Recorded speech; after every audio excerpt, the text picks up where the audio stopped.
Ladies and gentlemen, yes, I am back.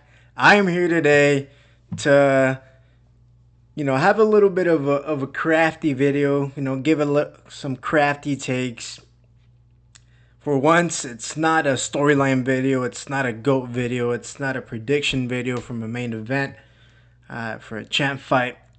I'm actually here to talk about guys that are kind of far away from that, some farther than others. But I'm here to talk about who's next. Who I think outside of the top five stands the best chance against the current champion in their division. Now, do I think at this moment right now, as of April 15th that I'm recording this, that they would beat them? Probably not. Most of these, like I said, probably not. But I think they have shown flashes, shown a specific skill set in which I think that at some point in the future, these guys can win. And maybe win convincingly. I don't know. We might get these guys in title fights soon. We'll just have to find out. We'll have to find out who I say. But without further ado, let's get into it. In the flyweight division, oh my fucking days. Mate, what you have to know about Loney fucking Kavanaugh is that he has the most dangerous kicks you've ever seen. But yes, guys, Loney Kavanaugh, the guy who I picked to lose against Brandon Moreno. I did say in that video that he would have a lot of success with the kicks. I did say that he kind of has a style that Brandon Moreno has never seen, a style that the flyweight division in general has really, you don't see a lot of flyweights that their base martial art involves a lot of kicks. But this guy's one of them. This guy's one of those flyweights.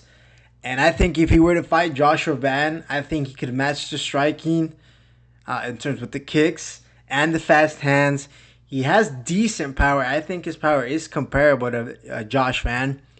And I think this is one of the matchups where right now, I think it would be somewhat competitive. I think, obviously Loney Kavanaugh has a ways to go. He has a couple wins to get to Joshua Van's level. But if we're being honest with ourselves, the best win Joshua Van had before the champ fight was Brandon Royval. And a Brandon Moreno win might be better than the Royval win, man. I don't know. Brandon Moreno right now, you say he's washed, but he's still Brandon Moreno, you know what I mean? He is higher up on the GOAT list than Brandon Royval. So if we're talking in terms of that, I think Loney Kavanaugh has a better win than Josh Van, but hey, that's just me. Another thing about Loney Kavanaugh is he can go to the takedowns if needed. We've seen him do this in multiple of his fights, especially in the first couple. Not so much in these last couple fights, but we know he has it. We know he has that ability. And I just think he, maybe they won't be successful, but it will give Joshua Van something to think about. And we'll see what happens when he faces a grappler here in the near future in Tatsuro Taira. He has great takedown defense. Obviously, won't need that guy against Joshua Van. But, it's good to have. I don't think Joshua Van's taking down anyone, but like I said, it's just good to have. And like Joshua Van, he's a bit defensively reckless. He gets in there, and I will say against Brandon Moreno, Brandon Moreno just looked washed as fuck. But he seemed a little more patient. He seemed to pick his time, pick his shots a little bit better. But he's just naturally a little bit reckless. He goes in there kind of without, not an idea, but just kind of in there throwing just to see what happens. Hit him with the 1-2 calf kick. You guys know about the 1-2 calf kick. It's dangerous, bro. It's dangerous. Cole fucking Oberg, man, got it done. All right, moving on. Bantamweight. Whoa. You telling me a guy that likes men stands the best chance against Peter Yan? Peyton fucking Talbot? Guys, Peyton Talbot has the frame of Sean O'Malley. And what happened when Peter Yan faced Sean O'Malley? Hey, you can argue that he won or he didn't, but you can't argue that it was a close fucking fight. It was a close fucking fight, And I think Payne Talbot, especially recently, has really progressed his game, his striking game. He uses that front kick. He uses that jab. He has a long fucking jab. He was jabbing the fuck out of what's this guy's name? Hey man, I really gotta tell you, man, Henry Cejudo. And yeah, he was just using it effectively, and we've just seen how his game has developed in the striking. And I think against Petr Yan, a guy that hasn't always done the best against lankier guys, especially lankier guys that are very talented on the feet, I think there could be a case there. I think he's really good in close range with the clinch game. He uses the knees, he uses the elbows. He knows how to fight dirty. And when you're fighting Petr Yan, you're gonna have to fight dirty because that motherfucker is one of the cleanest strikers that we have seen, one of the cleanest strikers of this generation. And yeah, you're just gonna have to make it dirty. He has great scrambles and really an underrated ground game that I think a lot of people don't talk about. Not a lot of people were taking him down. We saw how Howdy Barcelos took him down, and I really think that was a learning moment for Payton. I really think that was a moment where he was like, if I'm going to take this seriously, I got to work on this, and I think he worked on it. Henry Cejudo, not the grappler he used to be, but we know he can grapple, and he didn't really go for it, but I've seen Payton Talbot's fights, especially against Felipe Lima. He has great scrambles, and he's able to go out there and get some good scrambles in. And for one, I think he has great power for a bantamweight. Bantamweights don't carry a lot of power. Credit to Murad. He was hitting Petr Yan a little bit, quite a bit. And I think if some shots, if it was a Sean O'Malley, if it was a Payton Talbot, you might be stunning Petr Yan a little bit. You might be knocking him down. You might be even knocking him out. I don't know, man. It just takes one shot. And I think Payton Talbot, we haven't seen that one-shot KO power recently, but we know he has it. We know it's there. When you combine that with the tall, lanky build, the tall, lanky fight game, a great dirty range, a great dirty boxing, not dirty boxing, a dirty game in close, in the clinch. I think that's a great recipe to beat Petr Yan. Most bantamweights are shorter, don't have that range, and with this new era of bantamweights like Payton Talbot, I think he could stand a decent chance. Controversial, I know. There's going to be a lot of controversial ones, especially coming up after this featherweight one, but hey, Payton Talbot, bro. Trust me. Moving on. We are the best fighter outside of the top 5. We will be champion one day. We will fight for the belt. We do stand the best chance outside the top 5 against Alexander Volkanovski. And fuck, this might be recency bias. I think if they fight right now, I'm not saying sorry guys. I'm not saying Kevin Vallejos would win. But man, I would be fucking worried for Volk, man. I'm not going to lie. This guy has... First point alone. This guy is Topuria 2.0. Great boxing with great power. He's elusive. And he doesn't look elusive, but he is. He kind of has my build, actually. We have similar builds. I go in there, and I've trained with Kevin Vallejos a couple times. I speak Spanish, so, we have that understanding. And he was really, we were in there, and he was telling me, man, Halo, how do I get a build like that, like yours? And I just put him on my training program. I told him, eat your ground beef, 93.7 beef. Eat your chicken breast. Get your carbs, get your potatoes, get your rice. And we were in there, we were grappling a little bit, and as time went on, he got that build, and now he has my build. So. If he wants to thank anyone, if we want to thank anyone, he can thank me, but hey, he doesn't need to do that. I'm out here giving him props, the props that he deserves. But, yeah, back to the point.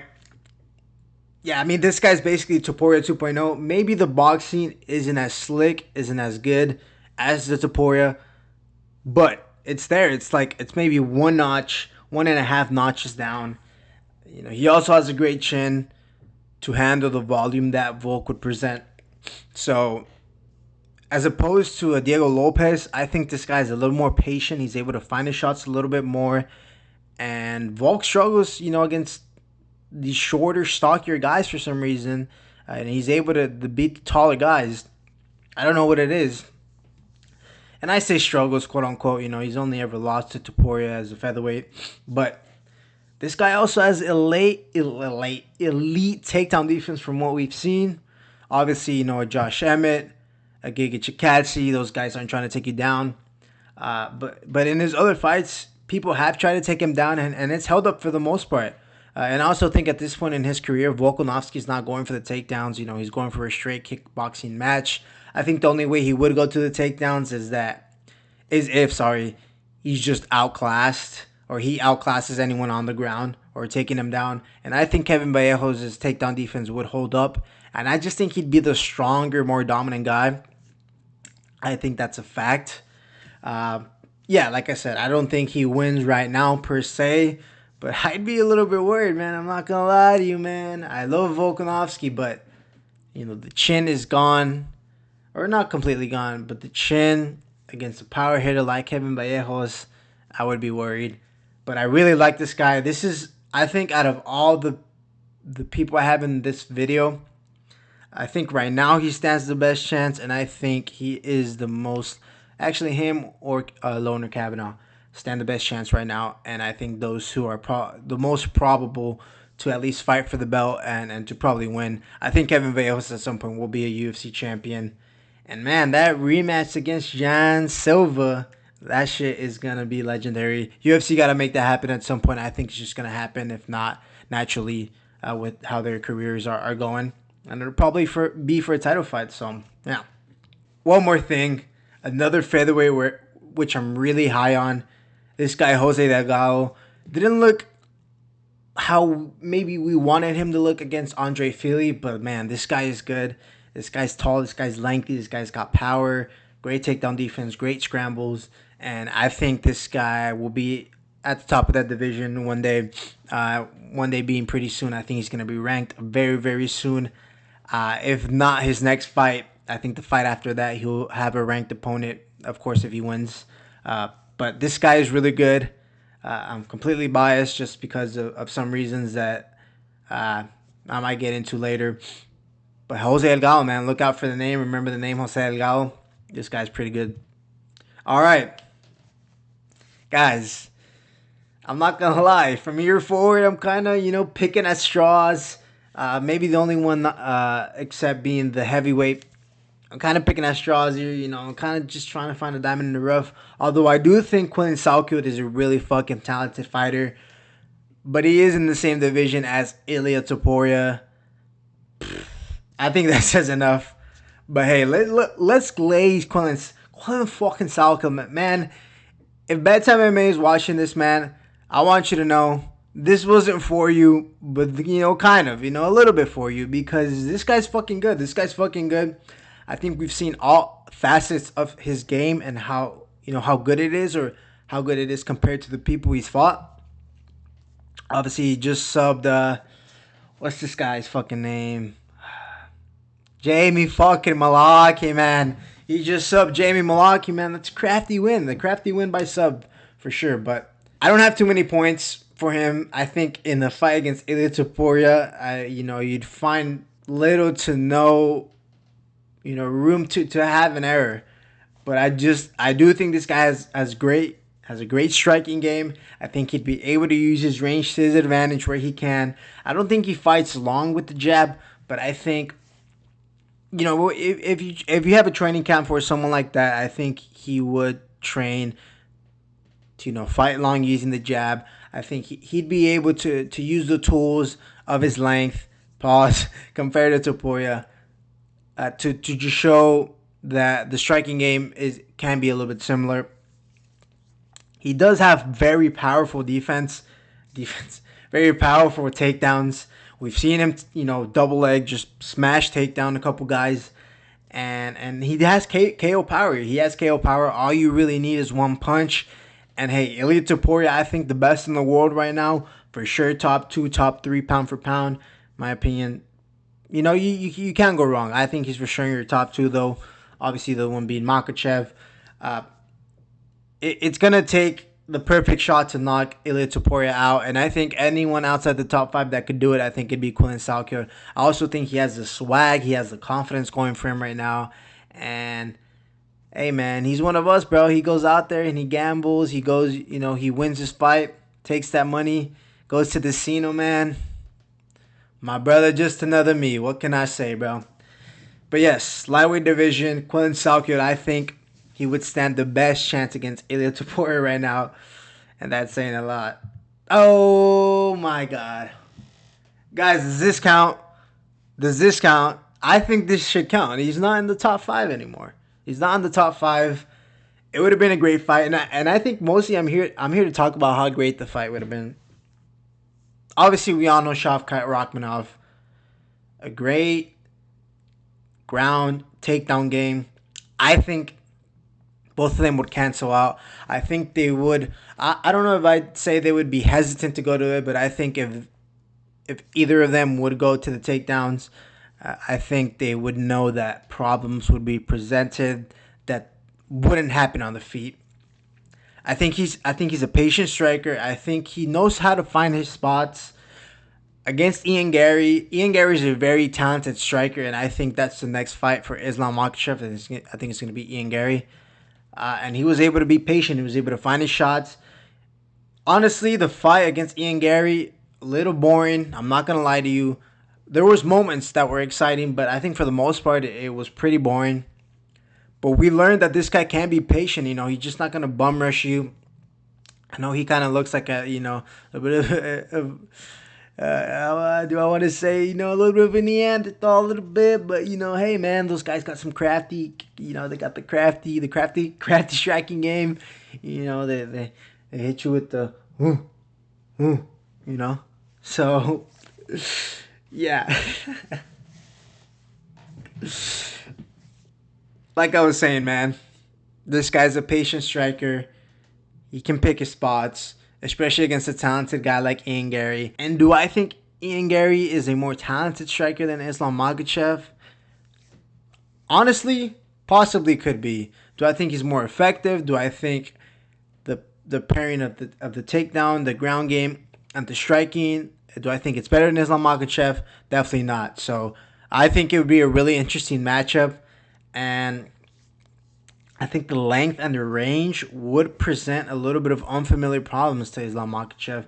And this is where I'm picking at straws here. Do we know for sure that Islam Makhachev would struggle against, lengthier guys that can pick you apart at range? I don't know, man. We really don't know. Islam Makhachev has, for the most part, been the bigger guy or, level when he's fighting guys. So I think we would see, and we're going to see when he fights Ian Gary, we're going to see how he deals with the length pause. We're going to see how he deals with, guys that, can be a little bit more patient, go with the calf kick, use that lengthy jab. I think it's going to be different for Islam Makhachev, and we're going to see how he's going to handle that. And I think Shavkat would use that to his advantage. I think Shavkat is a really talented fighter. It fucking sucks that he can't fight. He was dominant for the most part. He was dominant for the whole of the come up.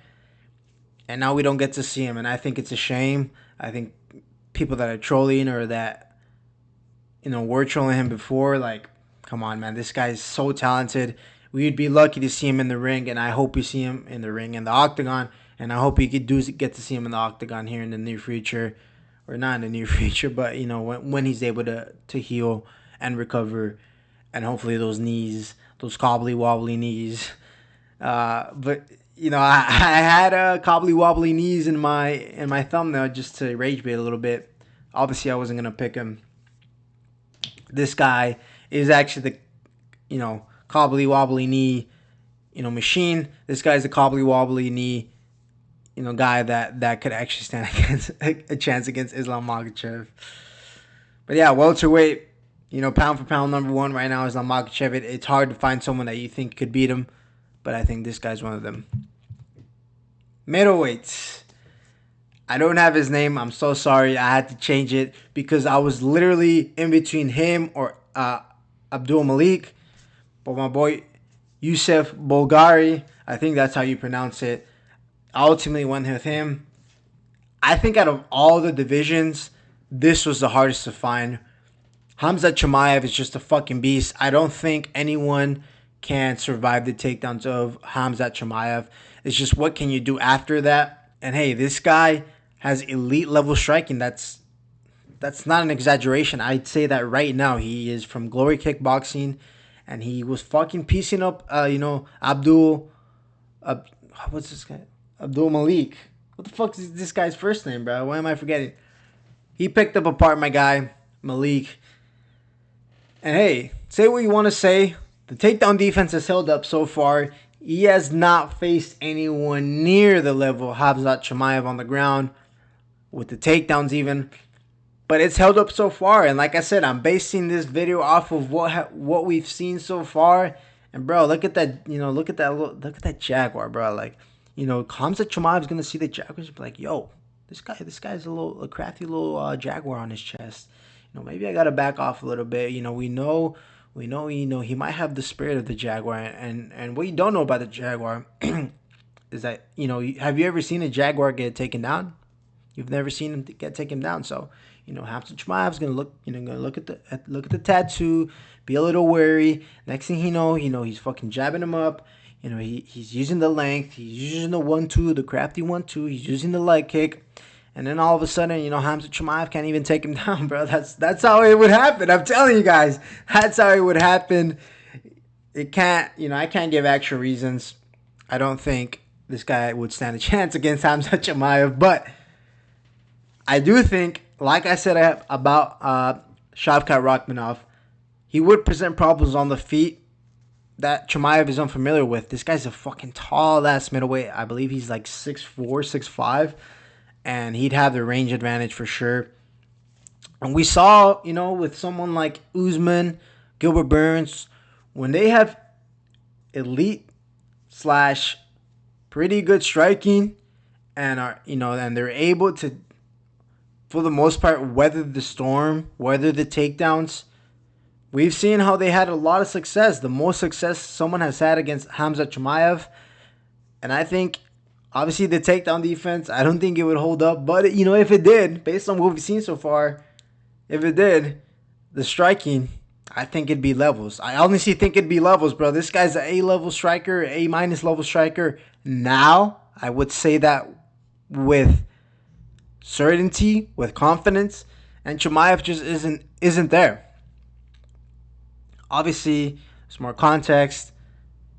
I know. But hey, guys, we got to pick at straws here. And I think, Yusuf Bulgari, I think that's my pick for middleweight. If you have another pick, let me know. And you can give me an actual fucking reason, because I was trying my hardest to find someone. And I couldn't come in here and give, at least a reason, something serious. So, I had to go with my man. Light heavyweight, guys. Iwo Baranowski, bro. This guy's a fucking G. If you haven't seen this guy's fights, probably for good reason. He has maybe 3 minutes total in the octagon, if that. Actually, no, I think it's like fucking... No, yeah, it's around 3 minutes. And we have a newly crowned champion in the light heavyweight division. He's going to probably vacate because Yuri Proska was tearing him up. And he landed wrong. And I don't even want to get into it, bro. That's still so depressing. Let's talk about a fucking G, though. Iwo Baranowski. Bro, just based off that name, bro, he's already winning. But in all seriousness, this guy is fucking probably pound for pound one of the best power that I've seen in the UFC. Actually, I don't know. He fought Austin Lane. That doesn't really count. But this guy's just in circus-style fights, bro. And I think against someone like Carlos Ulberg, we just saw maybe that's not the, what you need to win. But he's not going to be susceptible to that check left hook Everyone knows is his best fucking punch, and I'm not gonna go there again, bro. This guy has a oompa loompa chin, though.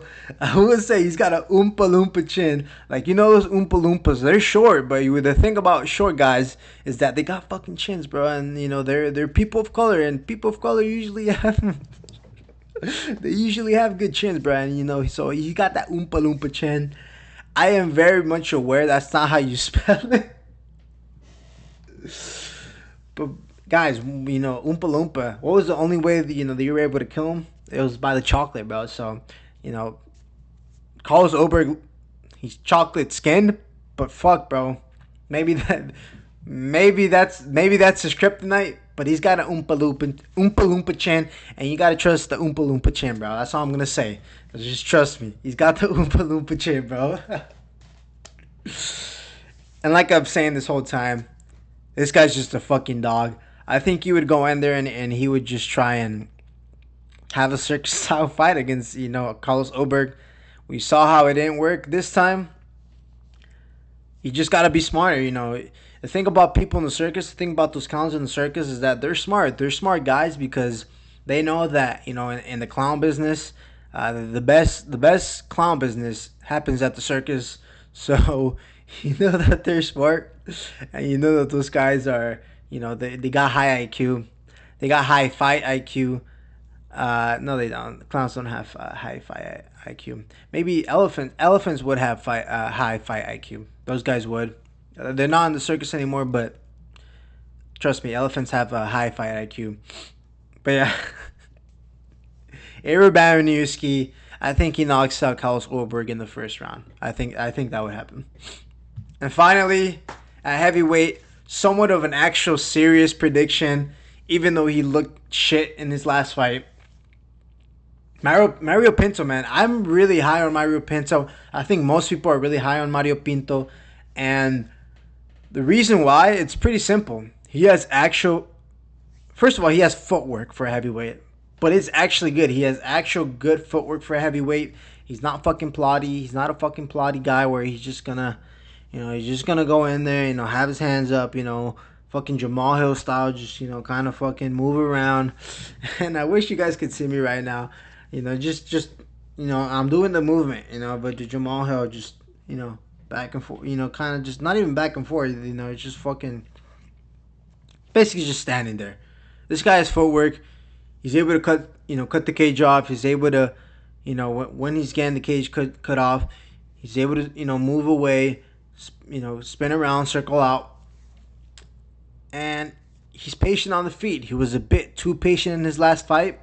But I think with a guy like Tom Aspinall, you have to be patient because that guy's going to knock you the fuck out. And as we saw against the few minutes against Ciryl Gane is being a little patient. He was picking his shots. He was using the jab. Mario Pinto can do that as well.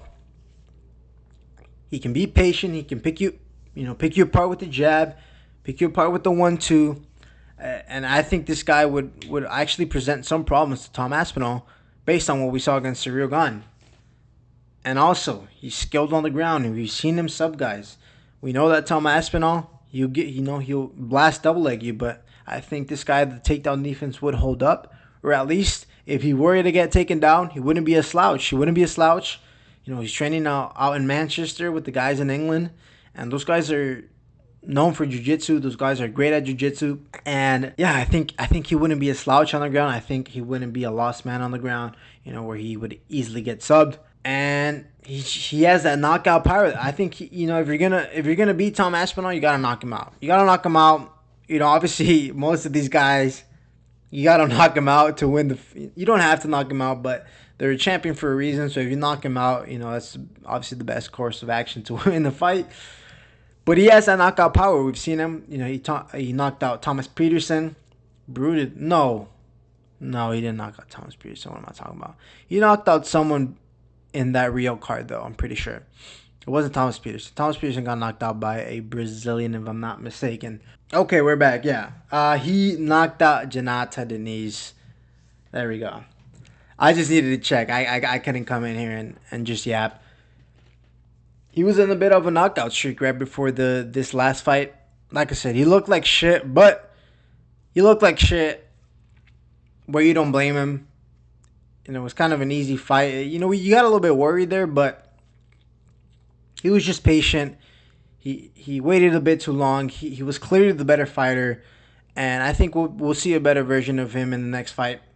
And I think it'll be a step up, so it'll be good to see what he can do. But yeah, guys, that was it for me. This was a great video. I really enjoyed making this. I think these type of videos are fun to make, and I don't know if it's going to be the most popular style, but I think they're fun. I think a lot of these, like I said, are scenarios that I'm creating in my own head.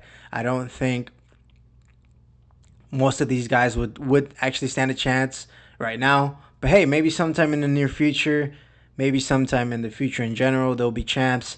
And hey, maybe we'll come back to this couple years down the line where we're actually having a big audience, and maybe 1, 2, or 3 of these guys ended up being champs, and I'm just gonna look like the greatest fucking YouTuber ever, man. Greatest MMA YouTuber ever, man. Knock it the fuck down. But in all seriousness, I keep saying this, and I say this because you gotta put shit out there. You gotta put things into existence. And if you don't believe him, if you don't say them out loud, if you don't think the things that you want to happen, they're never gonna happen. So, advice of the day today: manifest shit, make it happen. And like I've been manifesting all of 2026, this is the year of Halo MMA. This is the year where I set myself into the MMA YouTube world, and videos like these hopefully are gonna make it happen. So yeah, guys, I hope you really enjoyed it. I know I did. I said some stupid shit, so whatever you liked, make sure to comment what you liked. Make sure to comment what you didn't like. Make sure to comment who you think would beat the guy that I put here. Comment anything, actually. Comment your social security number and your credit card number. That would be good too. But yeah, guys, smash that like button. Hit that comment button. Type some crafty ass shit. Share it with your people that like MMA. Subscribe. Do whatever you need to do. And I'll see you next time. Peace.